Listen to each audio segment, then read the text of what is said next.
या घडीची एक महत्त्वाची आणि मोठी बातमी। महाराष्ट्र साहित्य परिषदेच्या निवडणुकीत योगेश सोमण यांच्या अध्यक्षतेखाली साहित्य संवर्धन पॅनलचा विजय झाला। या निवडणुकीमुळे अनेक वर्षांनंतर महाराष्ट्र साहित्य परिषदेचा कारभार नव्या कार्यकारिणीकडे जाणार आहे। या निवडणुकीत योगेश सोमण यांनी मिलिंद जोशी यांचा पराभव केला। मुख्य कार्यवाहक या महत्त्वाच्या पदांवर देखील स्वाती महाळंक आणि कोषाध्यक्ष पदावर प्रदीप निफाडकर हे साहित्य संवर्धन पॅनलचे उमेदवार निवडून आले। परिवर्तन उत्कर्ष पॅनलचे आशुतोष जावडेकर आणि अंजली कुलकर्णी हे उमेदवार निवडून आले। मात्र साहित्य संवर्धन पॅनलच्या उमेदवारांची संख्या जास्त आहे।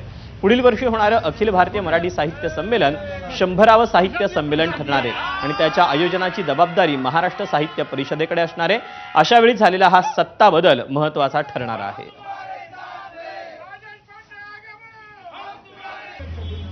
साहित्यिकांची आमची आघाडी होती, त्याला महाराष्ट्र साहित्य परिषदेच्या पंचवार्षिक निवडणुकीमध्ये अभूतपूर्व यश मिळालेले आहे। वरची जी तिन्ही पदं आहेत, अध्यक्ष, कोषाध्यक्ष आणि कार्यवाह, ही तिन्ही पदं ही साहित्य संवर्धन आघाडीची आलेली आहे। त्याचप्रमाणे आमच्या स्थानिक कार्यवाहांची जी 7 पदं असतात त्याच्यात सुद्धा आमची मेजॉरिटी आलेली आहे।